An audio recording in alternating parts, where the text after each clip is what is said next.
Providencia y libertad del hombre. En nuestro camino de profundización en el misterio de Dios como providencia, con frecuencia tenemos que afrontar esta pregunta: si Dios está presente y operante en todo, ¿cómo puede ser libre el hombre? Y sobre todo, ¿qué significa y qué misión tiene su libertad? Y el amargo fruto del pecado que procede de una libertad equivocada. ¿Cómo ha de comprenderse a la luz de la divina providencia?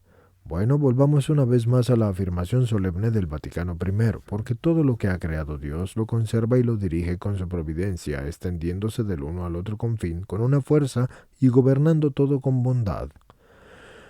Todas las cosas están desnudas y manifiestas a los ojos de aquel a quien hemos de darle cuentas hasta que tendrá lugar por la libre iniciativa de las criaturas. El misterio de la providencia divina está profundamente inscrito en toda la obra de la creación como una expresión de la sabiduría eterna de Dios en el plan de la providencia. Este precede a la obra de la creación como una expresión de su eterno poder y la preside y la realiza, y en cierto sentido puede decirse que ella misma se realiza en sí misma. Es una providencia trascendente, pero al propio tiempo inmanente y a las cosas y a toda la realidad, y esto vale según el texto del concilio que hemos leído, y sobre todo en orden a las criaturas dotadas de inteligencia y de libre voluntad. Pese a abarcar el fortiter o el suaviter, todo lo creado, es decir, la providencia, abraza de un modo especial a las criaturas hechas a la imagen y semejanza de Dios, las cuales gozan por la libertad que el Creador les ha concedido y de la autonomía de los seres creados en el sentido en que lo entiende el Concilio Vaticano II, que se explica en el Gaudium et Spes número 36. En el ámbito de estas criaturas deben contarse los seres creados de naturaleza puramente espiritual, de los que vamos a hablar más adelante porque ellos constituyen el mundo de lo invisible, y en el mundo visible, que es el objeto de las especies y atenciones de la divina providencia, está el hombre, el cual, como enseña el Concilio Vaticano II, es la única criatura terrestre a la que Dios ha amado por sí misma y se explica en el Gaudium et Spes número 24. Y precisamente por esto no puede encontrar el hombre su propia plenitud si no es en la entrega sincera de sí mismo a los demás. Ibidem. El hecho de que el mundo visible se corone con la creación del hombre nos abre las perspectivas completamente nuevas sobre el misterio de la providencia divina, y lo destaca la afirmación del Concilio Vaticano I cuando subraya que a los ojos de la sabiduría y de la ciencia de Dios todo permanece abierto, es decir, aperta. En cierto modo está desnudo o nuda. Incluso aquello que la criatura racional realiza por la obra de su libertad y lo que será resultado de una elección razonable y de una libre decisión del hombre. También en relación a esta esfera, la providencia divina conserva su superior causalidad creadora y ordenadora, y es la trascendente superioridad de la sabiduría que ama y que por amor actúa con poder y suavidad, y por tanto es providencia que con solicitud y paternalmente guía y sostiene y conduce a su fin a la propia criatura, tan ricamente dotada y respetando su libertad. En este punto de encuentro del plan eterno de la creación de Dios con la libertad del hombre se perfila sin duda un misterio tan inescrutable como digno de adoración, y es el misterio que consiste en la íntima relación más ontológica que psicológica entre la acción divina y la autodecisión humana. Sabemos que esta libertad de decisión pertenece al dinamismo natural de la criatura racional, y conocemos también por experiencia el hecho de la libertad humana que es auténtica aunque sea herida y débil. En cuanto a su relación con la causalidad divina, es oportuno recordar el acento que fue puesto por Santo Tomás de Aquino en aquella concepción de la providencia como una expresión de la sabiduría divina que todo lo ordena al propio fin, es decir, ratio ordinis rerum infinem. La ordenación racional de las cosas hacia su fin. Esto está en Santo Tomás de Aquino. A los que les interese pueden encontrar la Suma Teológica, que también está en el canal. Todo lo que Dios crea recibe esta finalidad y se convierte por tanto en el objeto de la providencia divina, ibidem. El hombre, creado a la imagen de Dios en toda la creación visible, debe acercarse a Dios encontrando el camino de la plenitud definitiva. Y de este pensamiento, que ya está expresado en otros por San Ireneo en Ad Haereses 438, páginas 1105 a 1109, se hace eco de la enseñanza del Concilio Vaticano II sobre el desarrollo del mundo por la acción del hombre y se explica en el Gaudium et Spes número 7. El verdadero desarrollo, esto es el progreso que el hombre está llamado a realizar en el mundo, no debe tener un solo carácter técnico, sino sobre todo también ético, para llevar la plenitud en el mundo creado, es decir, el reino de Dios. Ibidem 35, 43, 57 y 62. Para los que no recuerdan, todos estos son los índices de el Gaudium et Spes. El hombre creado a imagen y semejanza de Dios es la única criatura visible que el Creador ha querido por sí misma. Gaudium et Spes 24.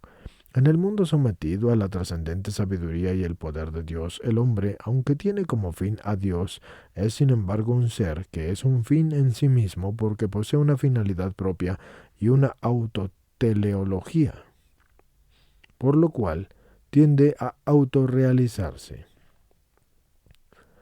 Enriquecido así por un don que es también una misión, el hombre está sumido en el misterio de la providencia divina.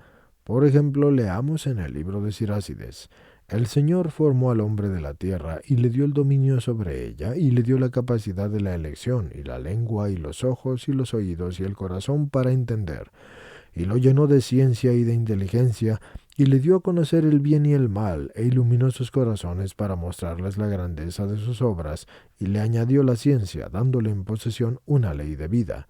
Sirácides 17, versículos 1 y 2 y 5 y 7 y 9. Podríamos decir que dotado de tal equipamiento existencial, el hombre parte para su viaje por el mundo y comienza a escribir la propia historia. La providencia divina lo acompaña y todo el camino está con él. Leemos también en el libro de Sirácides: él mira siempre sus caminos, y nada se le esconde a sus ojos, y todas sus obras están ante él, como el sol está, y sus ojos observan siempre su conducta. Sirácides 17, versículos 13 al 16. El salmista da a esta misma verdad una expresión conmovedora: si tomara las alas de la aurora y quisiera habitar al extremo del mar, también allí, Señor, me tomaría tu mano y me tendría tu diestra. Salmo 138, versículos 9 y 10. De todo conoces mi alma, y mis huesos no te eran ocultos. Salmo 138, versículos 14 y 15. La providencia de Dios se hace por tanto presente en la historia del hombre, en la historia de su pensamiento y de su libertad, y en la historia de los corazones y de las conciencias. En el hombre y con el hombre, la acción de la providencia alcanza una dimensión histórica, en el sentido de que sigue el ritmo y se adapta a las leyes del desarrollo de la naturaleza humana, permaneciendo inmutada e inmutable en la soberana trascendencia de su ser, que no experimenta mutaciones. La providencia es una presencia eterna en la historia del hombre y de la creación, y de cada uno y de todas las comunidades. La historia de las naciones y de todo el género humano se desarrolla bajo el ojo de Dios y bajo su omnipotente acción. Si todo lo creado es custodiado y gobernado por la providencia, es decir, la autoridad de Dios llena de paternal solicitud, comporta en relación a los seres racionales y libres el pleno respeto a la libertad, que es la expresión en el mundo creado de la imagen y semejanza con el mismo ser divino y con la misma libertad divina. El respeto de la libertad creada es tan esencial que Dios permite en su providencia incluso el pecado del hombre y también el de los ángeles.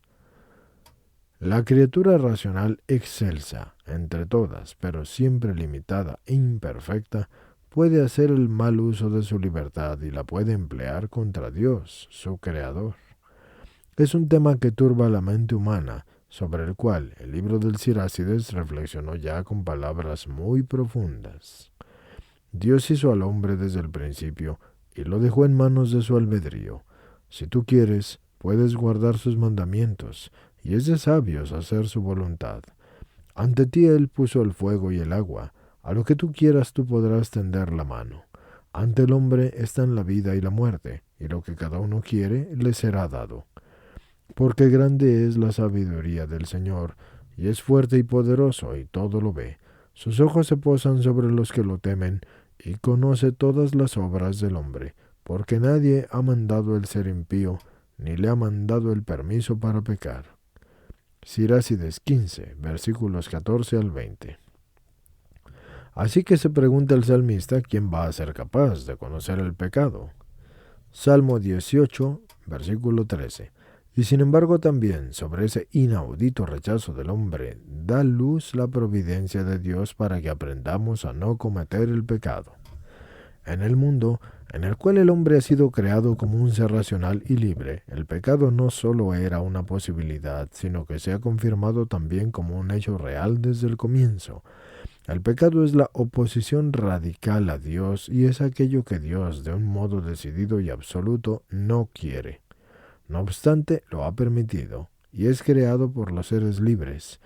Lo permitió creando al hombre, y ha permitido también el pecado, que es la consecuencia del mal uso de la libertad creada. De este hecho conocido en la revelación y experimentando en sus consecuencias, podemos deducir que a los ojos de la sabiduría trascendente de Dios y en la perspectiva de la finalidad de toda la creación, era más importante que en el mundo creado hubiera la libertad, aun cuando significara el riesgo de que tuviera el mal empleo y de privar de ella al mundo para excluir de la raíz la posibilidad del pecado. Dios providente, sí, por una parte ha permitido el pecado, pero por la otra, en cambio, con amorosa solicitud de Padre, ha previsto desde siempre el camino de la reparación y de la redención y de la justificación y de la salvación mediante el amor, y realmente la libertad se ordena al amor. Y en la lucha entre el bien y el mal, y entre el pecado y la redención, y la última palabra, siempre la tendrá Dios, que es el amor.